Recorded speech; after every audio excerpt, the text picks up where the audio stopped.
Welcome back to my channel. మనకి 5th week off pregnancy అంటే 5 వారాల గర్భవతి యొక్క లక్షణాలు ఎలా ఉంటుంది, సో 5 వారాల్లో బేబీ యొక్క డెవలప్మెంట్స్ అనేది ఎలా ఉంటుంది, శిశువు యొక్క పరిమాణం, సో ప్రెగ్నెన్సీలో ఆ సిమ్టమ్స్ లక్షణాలన్నీ కూడా ఏ విధంగా ఉంటాయో, 5 వారాల్లో ఎలాంటి డైట్ మెయింటైన్ చేయాలి, ఎలాంటి జాగ్రత్తలు తీసుకోవాలి, సో 5 వారాల గర్భవతి యొక్క లక్షణాలన్నీ కూడా పూర్తిగా ఈ వీడియోలో అయితే చెప్తా. సో చివరి వరకు అయితే చూడండి. సో నార్మల్ డెలివరీ అవ్వాలంటే ఎలాంటి టిప్స్ పాటించాలనే వీడియోస్ అనేది చాలా చేసాం. మన ఛానల్లోకి వెళ్ళి ప్లేలిస్ట్లో ఉంటాయి, నార్మల్ డెలివరీ ప్లేలిస్ట్ అనేది, అక్కడికి వెళ్ళి అయితే చూడండి.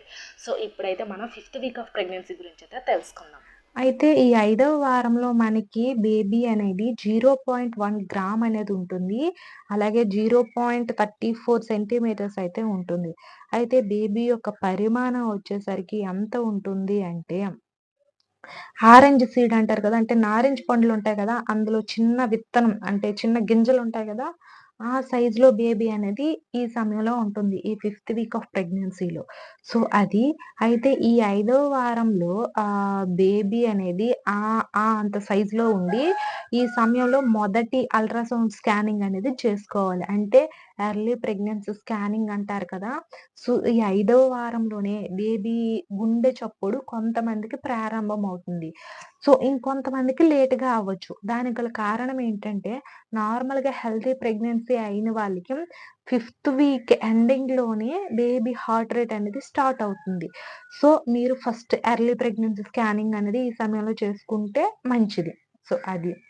అయితే నెక్స్ట్ వన్ వచ్చేసరికి ఏంటంటే, ఈ సమయంలో గర్భిణీలకి ఎలా ఉంటుందంటే లక్షణాలకొచ్చేసరికి ఏంటంటే, ఎక్కువగా తరచుగా మూత్ర విసర్జన అనేది వస్తుంది.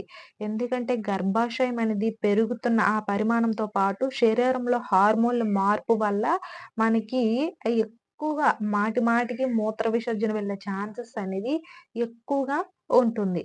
సో, అది అండ్ అధిక లాలాజల స్రావం. సో, ప్రెగ్నెన్సీలో రిలీజ్ అయ్యే హార్మోన్‌ల ప్రభావం వల్ల ఏంటంటే నోటిలోని లాలాజలం అనేది ఎక్కువగా మనకి ఎక్కువగా వస్తుంది. సో, అదొక సింప్టమ్ అనేది ఎక్కువగా ఉంటుంది. మానసిక కల్లోలం అంటే మూడ్ స్వింగ్స్ అంటే సడెన్‌గా అంటే హార్మోన్‌లు రిలీజ్ అవ్వడం వల్ల ఏంటంటే అప్పటికప్పటికే చిరాకుగా ఉండడం, అప్పటికప్పటికే సంతోషంగా ఉండడం. సో, ఇలాంటి డిఫరెంట్ టైప్స్‌గా మన బాడీలో అనేది చేంజ్ అవుతా ఉంటుంది. అదొక సింప్టమ్. అండ్ ఇంకో సింప్టమ్ వచ్చేసరికి ఏంటంటే, ఆహార కోరికలు విరక్తి. అంటే మనం ఈ సమయంలో 5th వీక్ ఆఫ్ ప్రెగ్నెన్సీలో ఎక్కువగా ఫుడ్ ఏదైనా తినాలనిపిస్తుంది. మళ్ళీ కొంచెం సేపయిన తర్వాత ఏమి తినాలనిపించదు. సో, కొంతమందికి ఆనియన్ స్మెల్ గాని, వెల్లుల్లి స్మెల్ గాని, అండ్ గెంజి వారుస్తాం గదా! ఆ వేడి వేడి రైస్ స్మెల్ గాని, ఇవన్నీ చూస్తే ఆటోమేటిక్‌గా వామిటింగ్ అనేది ఈ 5th వీక్ ఆఫ్ ప్రెగ్నెన్సీలో అనేది వస్తుంది. సో, అదొకటి గమనించండి. అండ్ నెక్స్ట్ వన్ వచ్చేసరికి ఏంటంటే, వికారం, వాంతులు. సో, ఈ 5th వీక్ ఆఫ్ ప్రెగ్నెన్సీలో నార్మల్‌గా శరీరంలోని అనేక హార్మోన్‌లు రిలీజ్ అవ్వడం వల్ల బాడీ అనేది ఇన్‌బాలెన్స్‌డ్‌గా ఉంటుంది. సో, దానివల్ల ఏంటంటే 4 వారాల నుంచి 6 వారాల మధ్యలో ఎక్కువగా మనకి శరీరంలో ఎక్కువగా అంటే వామిటింగ్స్ అనేది చాలా ఎక్కువగా అవుతాయి గర్భిణీలకి. సో, ఆ టైంలో మీరు ఎక్కువగా భయపడిన అవసరం లేదు. సో, అదొకటి. అండ్ నెక్స్ట్ వన్ వచ్చేసరికి ఏంటంటే అలసట. చెప్పాను కదా! హార్మోన్‌లనేది ఇన్‌బాలెన్స్‌డ్‌గా ఉండడం వల్ల శరీరం అనేది చాలా సెన్సిటివ్‌గా మారి శరీరం అనేది అలసిపోతుంది. బాగా వీక్ అయిపోతుంది. నీరసం వచ్చినట్టుగా అయిపోతుంది. సో, అదొకటి గుర్తుపెట్టుకోండి. అలసటొస్తుంది, వికారం, వాంతులొస్తాయి. తరచుగా మూత్ర విసర్జన అనేది జరుగుతుంది. అధిక లాలాజల స్రావం అనేది అవుతుంది. అండ్ ఆల్సో మానసిక కల్లోలం అంటే మూడ్ స్వింగ్స్ అనేది అవుతుంది. అండ్ ఆహార కోరిక మరియు విరక్తి అంటే ఫుడ్ తినాలనిపించకపోవడం, తినాలనిపించడం. సో, ఇలాంటివన్నీ సింప్టమ్స్ అనేది గర్భిణీలో అయితే ఉంటాయి. సో, అది. అయితే ఇలా ఈ సింప్టమ్స్ ఉండేటప్పుడు గర్భిణీలు తీసుకోవాల్సిన జాగ్రత్తల గురించయితే చెప్తా. సో, ఫస్ట్ వన్ ఈ సమయంలో ఎక్కువగా మీకు తరచుగా మూత్ర విసర్జన అవుతుంది కాబట్టి, చాలా జాగ్రత్తగా ఉండాలండి. ఎందుకంటే మూత్ర విసర్జన జరిగేటప్పుడు కొంతమందికి యూరినరీ ట్రాక్ ఇన్ఫెక్షన్స్ అనేది కొంతమందికైతే వస్తుంది.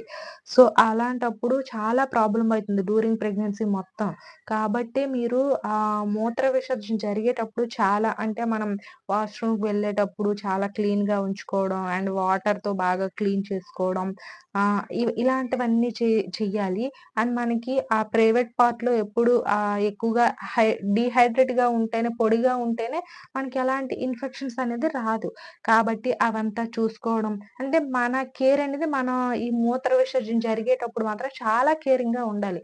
వన్స్ మీకు యూరినరీ ట్రాక్ ఇన్ఫెక్షన్స్ వచ్చిందంటే డ్యూరింగ్ ప్రెగ్నెన్సీ మొత్తం ప్రాబ్లమ్ అవుతుంది. మీకు నార్మల్ డెలివరీ అనేది చెయ్యరు. అండ్ ఆల్సో ఈ యూరినరీ ట్రాక్ ఇన్ఫెక్షన్స్ రావడం వల్ల బాక్టీరియా అనేది ఫార్మ్ అవుతుంది. సో, దానివల్ల ఏంటంటే అస్సలు నార్మల్ డెలివరీ చేయడానికి అవ్వదు. సో, ఎందుకంటే బేబీ వెజైనల్ బర్తే చేయాలి కదా! సో, వెజైనల్ బర్త్ అవ్వాలంటే మనకి యూరినరీ ట్రాక్ ఇన్ఫెక్షన్స్ వచ్చిందంటే ఎలా చేస్తారు? చెయ్యరు. అది బేబీకి కూడా ఆ ఇన్ఫెక్షన్ అనేది వస్తుంది కాబట్టి అలా చెయ్యరు. సో, సి సెక్షన్ చేయాల్సొస్తుంది. కాబట్టి మీరు మొదట ఎక్కువగా మూత్ర విసర్జన జరిగేటప్పుడు మాత్రం చాలా కేరింగ్‌గా ఉండాలి. అంటే బాగా మంచిగా కేర్ తీసుకోండి. సో, అది. అండ్ నెక్స్ట్ వన్ వచ్చేసరికేంటంటే, మన బాడీలో వాటర్ అంతా బయటికి వదులుతాం కాబట్టి బాడీ అనేది ఎక్కువగా డీహైడ్రేట్ అనేది అయిపోతుంది. ఎందుకంటే ఒక పక్క వాంతులు వస్తాయి, వికారంగా ఉంటుంది. ఇలా మాటి మాటికి వాష్‌రూమ్ కూడా వెళ్తాం కాబట్టి, మన శరీరంలో వాటర్ కంటెంట్ అనేది తగ్గిపోయి ఎక్కువగా బాడీ అనేది డీహైడ్రేట్ అయిపోతుంది. సో, అలాంటప్పుడు మీకు వాంతులొచ్చినా, వికారం వచ్చినా సరే ఖచ్చితంగా లిక్విడ్ కంటెంట్ అనేది మీ బాడీలో ఇంకా మీరు ఎక్కువగా తీసుకోవాలి. అంటే లెమన్ వాటర్ కానీ, ఆరెంజ్ జ్యూస్ కానీ, కోకోనట్ వాటర్ గానీ, అండ్ మజ్జిగ కానీ ఇలాంటివంతా ఎక్కువగా లిక్విడ్స్ అనేది మీరు ఎక్కువగా తీసుకోవడం వల్ల ఏంటంటే, మీకు కొంచెం బాడీ అనేది హైడ్రేట్‌గా ఉంటుంది. బాడీ అనేది వేడి చేయదు. సో, అదొకటి గుర్తుపెట్టుకోండి.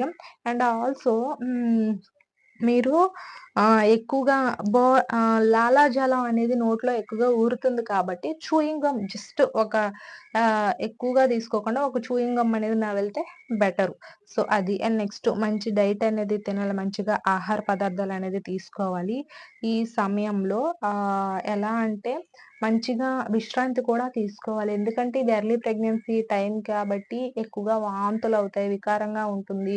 ఎక్కువగా వాష్‌రూమ్ అనేదొస్తుంది కాబట్టి బాడీ అనేది బాగా సెన్సిటివ్ అయిపోయి చాలా వికారంగా ఉంటుంది. సో, దానివల్ల ఏంటంటే మన శరీరానికి అనేది రెస్ట్ అనేది చాలా ఇవ్వాలండి. ఎందుకంటే ఈ సమయంలోనే మనకి బేబీ ఫార్మ్ అవుతుంది కాబట్టి. బేబీ ఫార్మ్ అయ్యేటప్పుడు మనం చాలా రెస్ట్ అనేది ఇవ్వాలి. సో, ఇది ఐ హోప్ ఈ వీడియో మీకు ఇన్ఫర్మేటివ్‌గా ఉంటే ఖచ్చితంగా వీడియోననేది లైక్ చేయండి అండ్ షేర్ చేయండి. డైలీ ప్రెగ్నెన్సీ వీడియోస్ కోసం మన ఛానెల్ అయితే ఫాలో అవుతూ ఉండండి. నేను కింద డిస్క్రిప్షన్‌లో baby boy symptoms, baby girl symptoms and బేబీలో ఉండే డెవలప్‌మెంట్స్ సో, ఇలాంటి వీడియోస్ అన్నీ కూడా నేను షేర్ చేశాను. లింక్స్ అనేది ఇచ్చాను. ఒకసారైతే చూడండి. అండ్ 1, 2 వీడియోస్ చూసి నచ్చితేనే సబ్స్క్రైబ్ అనేది చేసుకోండి. Thanks for watching this video.